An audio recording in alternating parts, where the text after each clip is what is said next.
So in that sense, you can say archetypes are real when they are images as such from the environment, which we then learn and acquire on this instinctive base. But the instinct and the genome, even deeper than the instinct, they are the most important parts, and they drive everything. Yeah, that's a drama. Desperate Romantics on the BBC.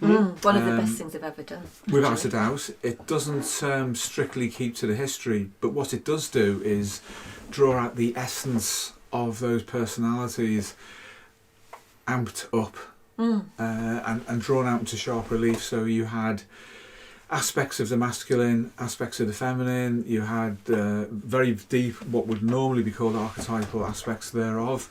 Also an awful lot about sexuality and about instinct in particular, and it's a workshop, I would say, would you not agree, love, to understand the difference between instinct and archetype and where creativity links both together. So absolutely superb series. You can get it on DVD, courtesy of the BBC. No doubt you can get it somewhere else. Some other source on YouTube, without courtesy of the BBC. Whichever you choose, I recommend you get it. It's absolutely amazing. Why? Well, why not? It's all about women. It's about It's all about women. beautiful, feminine women stimulating young men to achieve themselves fully in terms of not only their biological adaptation and expression of their genome, but also their creativity. And it used up their revolutionary energy as well to bring about change in the world. So there's so much going on then, so much. They're incredibly talented artists, but as well as that, they knew instinctively they had to express what they could experience through the senses that resonated. They would have said with their soul, I would say with their instincts, and then bringing that out. But you also saw the frustration of that too. In John Ruskin, the breakdown of his marriage, issues of mating and relating, the absolute necessity when you're a creative to generate new things, new ideas, new expressions, which nevertheless are also old because they're predicated upon deep structures, deep instinctive structures. Some would say archetypal. They were reviled by the establishment too, weren't they of their day, which I think is interesting because it's relevant to the times that we're in now too. The idea of young men getting together and having this tremendous energy and force for change and connecting that with their creativity. And in a lot of the exhibitions of the time, for example, their work would be put where nobody could see it, basically. But they challenged the old order. They challenged the old ways of painting. They did. And in that regard, it's inspirational. Oh yeah. I think this idea of young men coming together with a lot of energy to produce change in the culture. Yeah, a pre-raphaelite brotherhood. Yes. In fact, we were so inspired by them that, with respect to our work with creatives in the film industry, that we were looking to do something similar. Bringing together people who were skilled in different ways, filmmakers, writers, artists, musicians, and without giving them a structure, allow them to create through a common inspiration that we would all share, and then we would produce collectively amongst that group something which would be of value.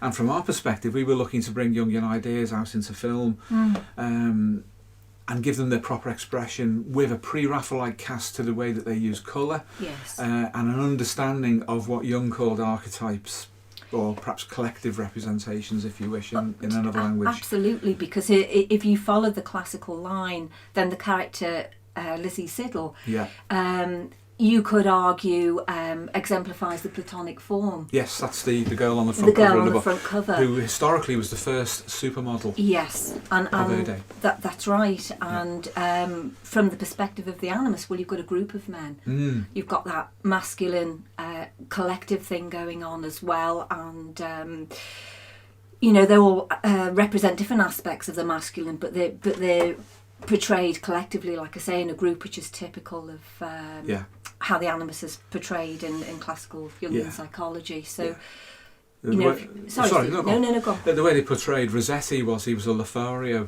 Yes. Probably the less skilled artist, but the most passionate in an expressive form. Yes. And Lizzie Siddle, who was a shop girl, a simple shop girl, flame red hair. When they saw her, that was going to be the woman. They all wanted to paint her. They all wanted to have a relationship with her. It was animating for their soul and for their creativity, and they used her to launch themselves and their pre-raphaelite manifesto for change in art. And she was absolutely captivated by them, wasn't she, as well, by the men, and the attention she got, but they destroyed her. They did. And I was just going to add into that too, that one of the kind of the surprises really in there is how good an artist she is herself. Yeah.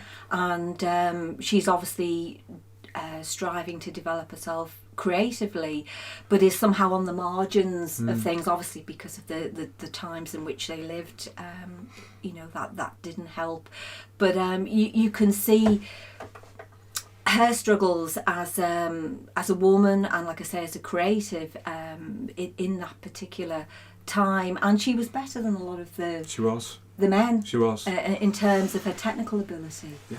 And they were somewhat overshadowed by that, weren't they? Or yes. there were some attempts to kind of control for that, to make sure that she kind of almost stayed in her place in a way, which I know is an awful way of putting it, but that's essentially what it was. Yes, she wasn't allowed to exceed a certain because she would have boundary of them. Success. Yeah, she would have threatened them. Yeah. But it's an amazing energy in that dramatised version of it.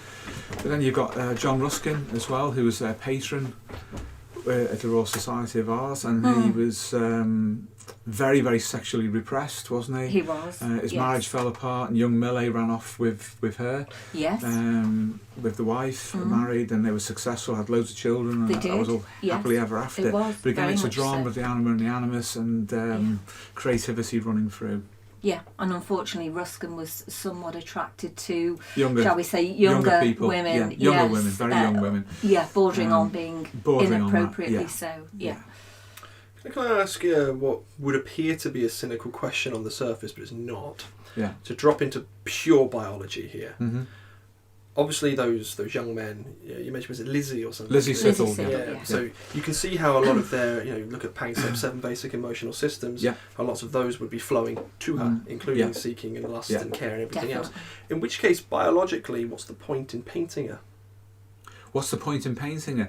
Well, it's a vehicle for the expression of their energy, and that will give them they wanted it. They wanted fame, they wanted notoriety, they wanted money, and it was a way of ascending the social dominance hierarchy and staking their claim. If you watch the drama, you see they're struggling with money all the time, particularly when they're young. Yeah. But they're using the platonic form of Lizzie to be the means to bring their potential out, both financially and creatively, and in terms of their status as well, their global status, which was very important. So you have competing instincts all at work there, and resolving out through creativity. So you can make a very good case then for that particular style of art, because if they knew in their minds, which would be very intelligent, especially if they were pushed aside, that people would be drawn to that style of image. Oh yes. And so when to put it into context, of course, the Lady of Shalott, which is our banner, was by John William Waterhouse. Yeah. I don't believe he's one of the core pre-Raphaelite guys. He was slightly afterwards. He was influenced by them. Yeah, but like I know whenever I look at that picture, just like a glancing, it's like that's really lovely.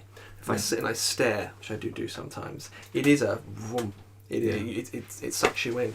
So I guess you can only do that with, I hate to use the word, but archetypal material. Compared to, say, modern art or something like that. Yeah. To me personally, that does nothing. And I wonder if there's a somewhat of a universal law there, that one is objectively better than the other. Well, there must be. There absolutely must be. They did know what they were doing, but they knew what they were doing instinctively. That's the difference. You see, the borderline between Jung's concept of archetypes, instincts, and then collective representations within the culture is where people very often get themselves lost. They really do. They think because they experience an image externally, then it already exists internally. It doesn't. This is so important to understand. Jung himself, purely from within a Jungian framework, suggested strongly that archetypes were virtual images. They have no specific form. They're empty. They have to be filled by experience of someone or something, and then it takes on a specific form, which is learned. That's the implication, the obvious implication, and that will narrow down even more specifically to an individual. But there are collective ways of responding to images too. Jung suggested that that was because of his concept of archetypes. Social psychologists have a different view. Some of the more recent developments in Jungian, and I'll say neo-Jungian rather than post-Jungian, would agree with that. And it's on the basis that there are categories, I'm going to sound a bit Kantian here, and I don't mean to, innate categories of experience that are programmed into the brain. They're already there, basically to deal with the environment. We anticipate a natural environment, trees, rivers, that kind of thing. And certain shapes are in there as well. But also the shape of a human face is something we are programmed innately to respond to. Primarily the mother. We respond to the mother that way. We have no choice over that. Our cortex is undifferentiated. It's basically a blank slate. People don't want to believe that, but it's true. At birth, the cortex principally is a blank slate. The settling into specific areas with specific functions will unfold if experience is normal according to a general pattern. But if, for example, somebody is born blind, then the primary visual cortex in the occipital lobe gets reassigned and does something else. The brain is very, very plastic. The cortex anyway is very plastic. The limbic system, the brainstem, the deep structures, they're not plastic. They are firmly set, and they deal with our instincts, they deal with our primary emotions and with our drives. And in there, that's where you're going to find, if archetypes have any kind of innate form at all, they'll be there. They're not in the cortex. They're really not. So it's not a left or right brain thing at all. That's just, I'm afraid, pop psychology nonsense. If you don't want to believe that, well, that's your view. I can only feel sorry for you, I'm afraid. We're born with an expectation of certain things like human faces and so forth. This fundamentally is encoded in the genome and is expressed structurally through deep brain structures, not in the cortex at all. The cortex is involved mainly in learning. That's why we have such an enlarged cortex. So we store memories, we store experiences there. So this is where Jung's archetypal image takes place, if you like. It's formed and stored within your cerebral cortex, but it's on a much deeper foundational level than that. But really where the experience comes from is the environment. So in that sense, archetypes, as Jung said, are inexperienceable as such. That's a real problem because it means you can't disprove them and you can't prove them. It's not a scientific concept at all. It just fails the first test with respect to them being scientific. Where you can observe them is through their images. Their images are in the culture. Culture is a massive source of transmission of acquired knowledge, which then fills the cortex up through learning and experience.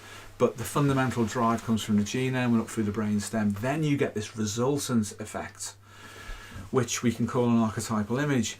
And because we're all pretty much the same, regardless of our race, our culture, or our historical time period, these images do take on a collective representation.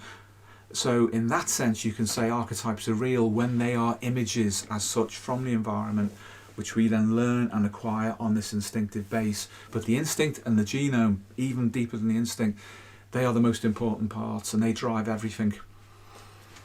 So beauty is biological? Yeah, absolutely, it is. Without a doubt. Social psychologists have proven this. It's obvious from anthropology as well.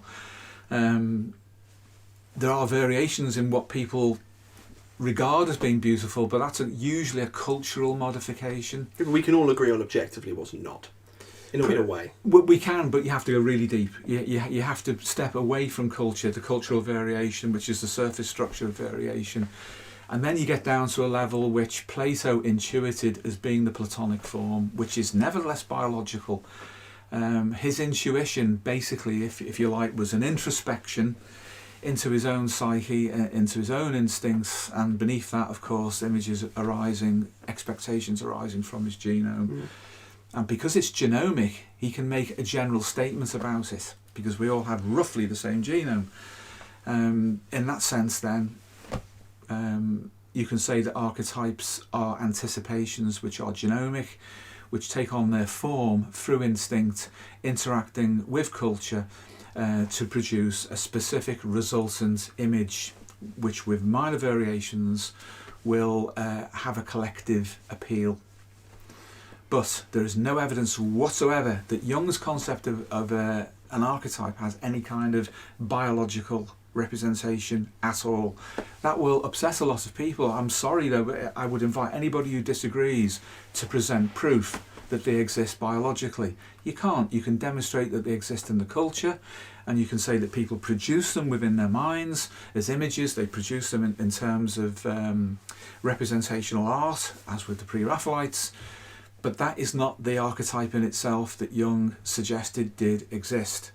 One thing he did say, which was of huge importance really and is often overlooked, is that archetypes are the self-portrait of instincts, which means they are created by them. How can they create them? It's a biological structure, an instinct which impels us towards action. They are teleological, they have a goal in mind, and it's work, as Mark Solm says, out in the world. It's action on the world that an instinct is concerned with. So once the instinct acts, it acts in the world and produces a cultural representation, not a biological one, except insofar as when you internalise that image, it affects and changes your brain. Because if you have an internal memory or learning, you are affecting neurogenesis. You are creating images yourself through your interaction with the environment. But these things don't come from within in the way that I'm afraid that Jung suggested they did. And that unfortunately a lot of people who are given over to fantasy believe that they do. This is why the concept of an archetype in itself has no clinical relevance whatsoever. Archetypal images, yes, because they are made up of real experience by individual people through common collective experience in the world. So we'll take images like this, and this. You can't see that. They're beautiful pre-Raphaelite women.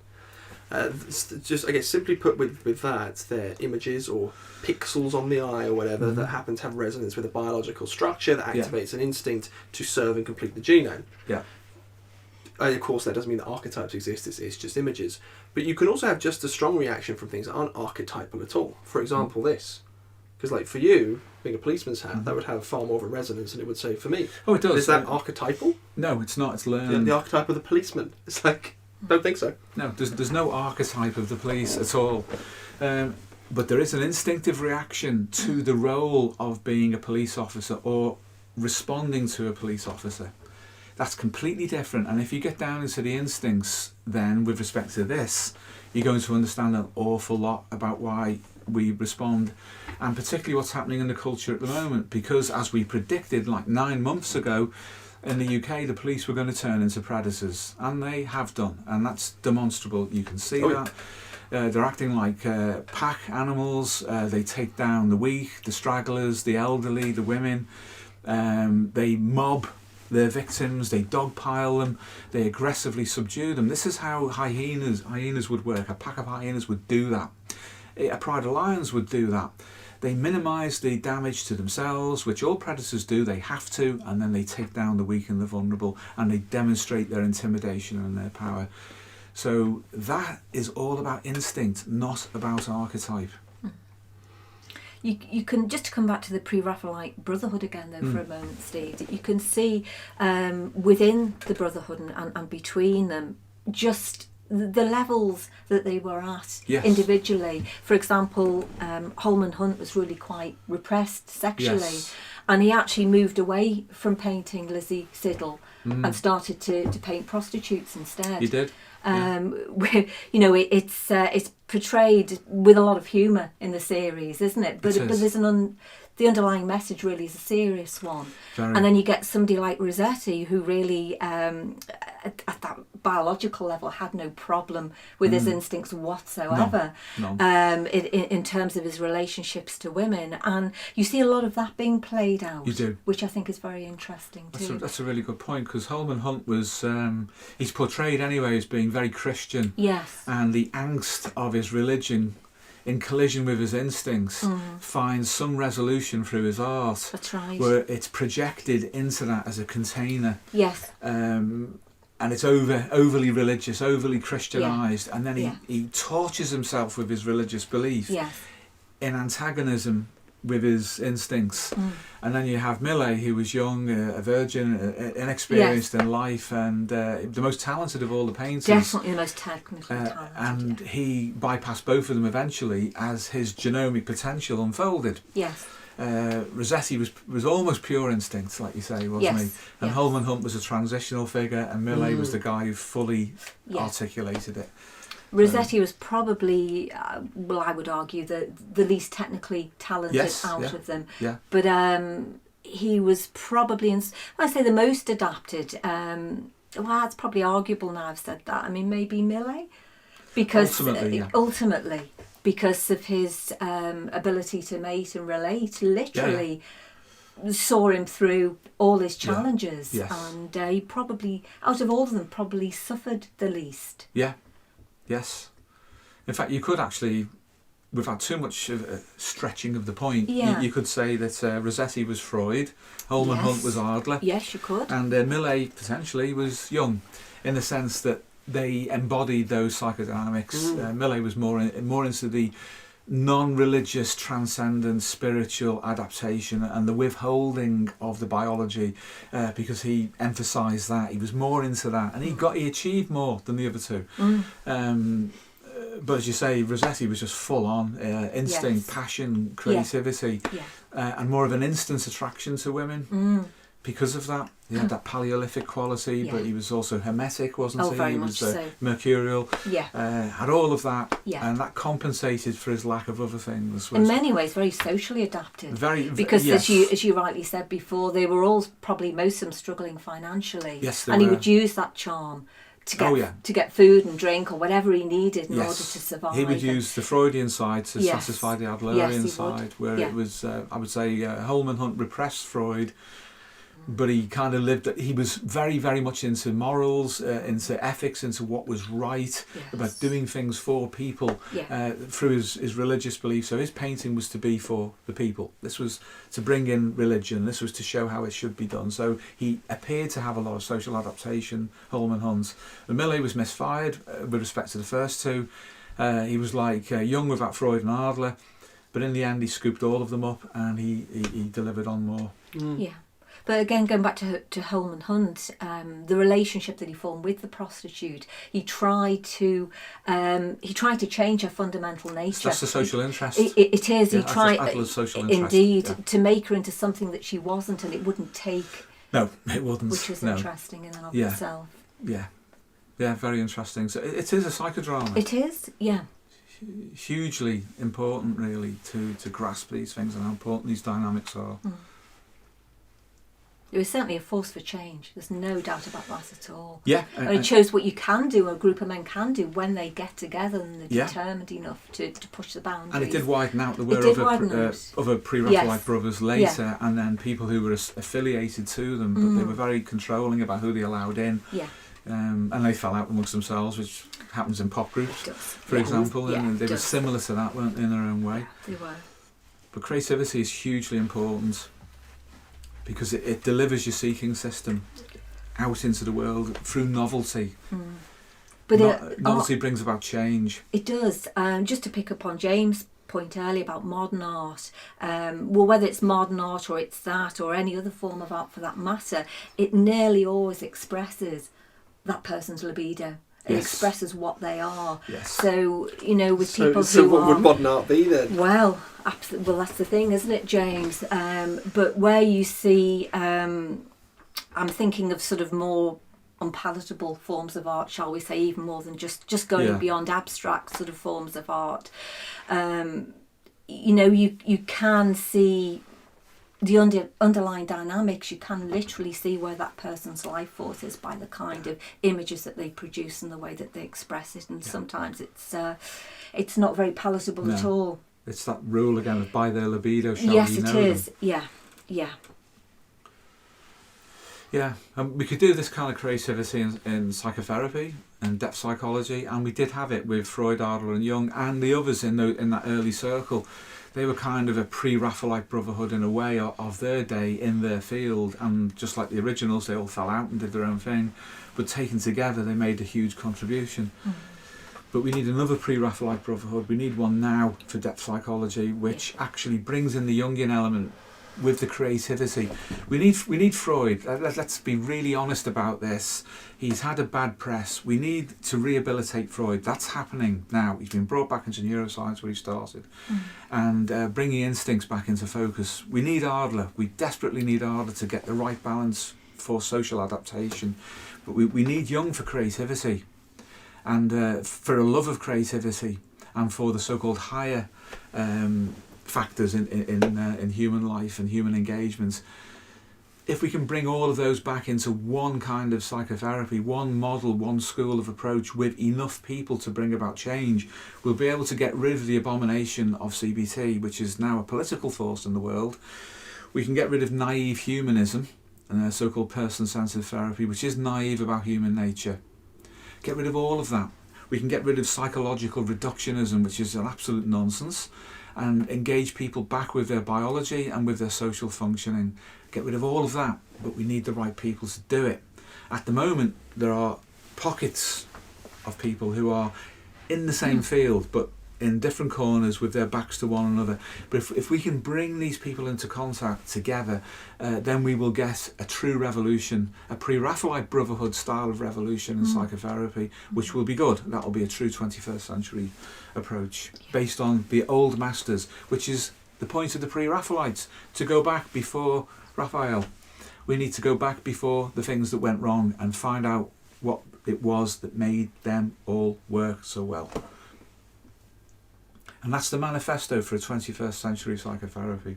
The Personal Myth Ultimate Handbook is now available for pre-order, for release on January 7th, 2021. For anyone who has a yearning deep in their very genome to become who they truly feel they should be, this guide is utterly indispensable. Pick up your copy today and make 2021 the year you truly begin to become yourself.